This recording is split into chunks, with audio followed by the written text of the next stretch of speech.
बड़े बड़े सीईओज को मैंने पूछा है, मल्टीनेशनल कंपनीज के सीईओज को, कि the person to whom you are paying more than 10 crore rupees per annum in salary, what do you ask them in their interviews? तो एक बड़े मल्टीनेशनल कंपनी के सीईओ ने मुझे पूछा था कि Swami this is the first time I am asked this, कभी हमने ये नहीं सोचा था। मैंने बोला कि क्योंकि कई एग्जीक्यूटिव्स हैं, उनकी एनुअल तनख्वाह है 50 करोड़ 100 करोड़। मैं जागृत अवस्था में बोल रहा हूँ। ये बहुत बड़ी सॉफ्टवेयर बनाने वाली कंपनी है,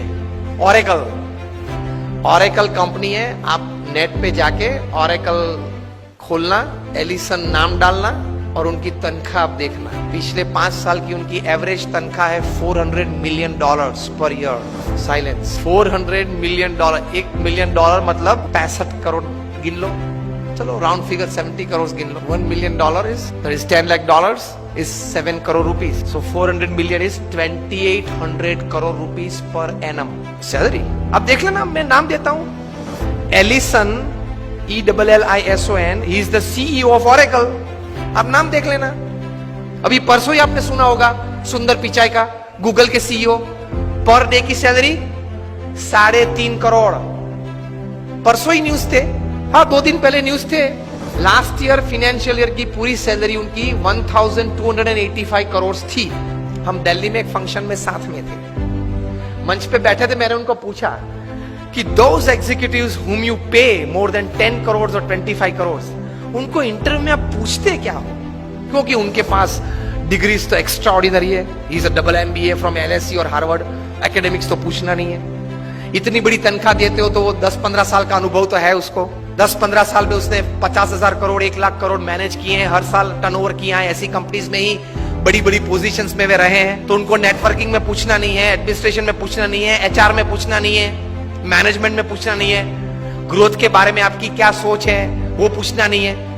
आप पूछते क्या हो उनको इंटरव्यू? उन्होंने मुझे एक बहुत अच्छी बात बताई कि स्वामी जी, इन कक्षा के लोगों को जिनको हम ये प्रकार की तनख्वाह देते हैं, उनको इंटरव्यू में एक ही प्रश्न पूछते हैं। I was like very surprised. मैंने बोला एक ही प्रश्न पूछते हो कहाँ? और उनका उत्तर वे 20-25 मिनट तक देते हैं, तभी उत्तर पूरा बनता है। That was more surprising. I said, what do you ask? He said, हम एक ही प्रश्न पूछते और ये पूछते हैं, describe a big failure in your life and how did you handle it. प्रश्न क्या पूछते हैं इन कक्षा के लोगों को? Describe a big failure in your life. आपके परफॉर्मेंस के बारे में हमें कुछ पूछना नहीं है कि मैं पहली कंपनी में था, वहां 200% सेल बढ़ा दिया, दूसरी कंपनी में था, वहां 500% ग्रोथ कर दिया। वो हमें नहीं सुनना है। वो था आप लोग सब जो यहां बैठे हो, जो इंटरव्यू वाले देने आए हो, जिनको हम ये तनख्वाह देने वाले, सबके पास ऐसी परफॉर्मेंस स्टोरीज है, ये कॉमन है, ये हमको नहीं पूछना है। पूछना क्या है? Describe a big failure of your life and how did you handle it. Simple. Performance से आपका कैलिबर का टेस्टिंग नहीं होता। वो तो किसी को भी चांस मिल जाता है, प्लेटफॉर्म मिल जाता है तो कूद लेता है। How did you handle failure? How did you handle a setback? How did you handle a fall in your life? That is important. क्योंकि अब रूटीन में जब हमारी अगर हमने आपको हायर कर लिया, रूटीन में हमारी कंपनी चलती होगी, तो आप तो अच्छा परफॉर्मेंस दिखाई नहीं वाले हो। लेकिन कंपनी में अगर बड़ी आफत आ गई तो आप क्या करोगे वो बताओ। बाकी तो आपकी जगह और कोई भी ये कंपनी चला लेगा। Isn't it a very important question? उसमें वो मल्टीनेशनल कंपनी के सीईओ ने मुझे बताया कि स्वामी, इसके उत्तर में उसको 20-25 मिनट हम देते हैं और उसमें भी हम ये जांच करते हैं कि किस प्रकार के विचार और प्रैक्टिसेस उसने अप्लाई किए, वो साइड में रखते हैं। किस प्रकार के एटीट्यूड्स उसने उस वक्त रखे, उस पे हम गौर रखते हैं।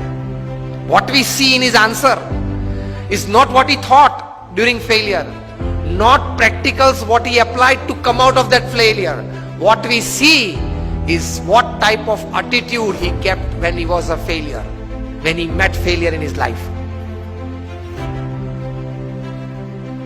तो महान लोग ये परिस्थिति में इस प्रकार के एटीट्यूड रखते हैं। तो इसमें ये बात आती है गम खाने की। ये बहुत बड़ा विचार जो प्रमुख स्वामी महाराज ने दिए, उसमें कई प्रकार के ऐसे अर्थ आ जाते हैं। That is the greatness of life. How do you handle failures? Failure handle में सिर्फ आपका एटीट्यूड, एक ही शस्त्र आपके पास रहता है। हां, ऐसी परिस्थितियां जीवन में आएगी जब आपके मोबाइल नंबर में 400 फोन होंगे, किसको फोन करूं, वो तकलीफ में आ जाएंगे आप। Even if you are the Sahara of thousands of homes, when you are lying बेसहारा in Tihar for 4 years, किसको फोन करूं? उनके मन में भी दिक्कत होगी ना कि अभी 4 साल से 10,000 करोड़ के रुपए के व्यक्ति तिहाड़ में है, किसको फोन करते होंगे वो? मोबाइल में तो होंगे 1000 से ज्यादा नंबर। आपके सिटी के, बैंगलोर के किंग ऑफ द स्काईज जब भारत छोड़ना पड़ा, तब भारत का पासपोर्ट नहीं यूज कर पाए, डिप्लोमेटिक पासपोर्ट पे भाग गए ना। अभी वापस लाने की सब प्लानिंग चल रही है, आएंगे शायद, और अगर मुंह खोलेंगे बड़े बड़े तकलीफ में आने वाले हैं।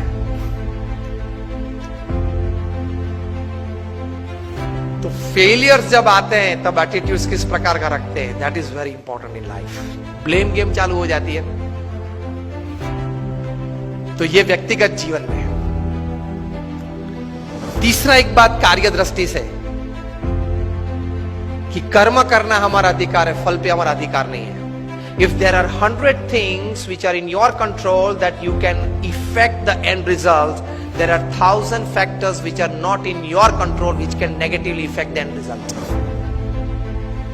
Yes or no? आपने बड़ा अच्छा धंधा चालू कर दिया, लेकिन गवर्नमेंट की पॉलिसी बदल गई तो? आपने स्टैंड का धंधा चालू कर दिया और गवर्नमेंट ने कैप रख दी, क्या करेंगे? रख दी है, और कहीं कैप्स आने वाली है। मतलब there are thousands of factors which are not in your control which can actually effect end result.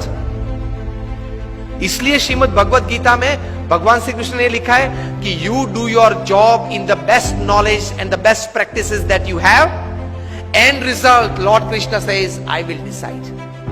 आपके पूर्व के जो कर्म हैं, आपने जिस भावना से वो कर्म किया है, जिस स्वार्थ से वो कर्म किया है, जिस एक दोनों को धक्का मार के आगे निकल गए हो, वो सब भी गिनती में तो लेना पड़ेगा ना। वो सब वो हिसाब से फाइनल रिजल्ट आता है। अगर ये बात को समझ ले तो आप कभी डिप्रेशन में नहीं आओगे, कभी स्लीपिंग पिल की आपको जरूरत नहीं पड़ेगी।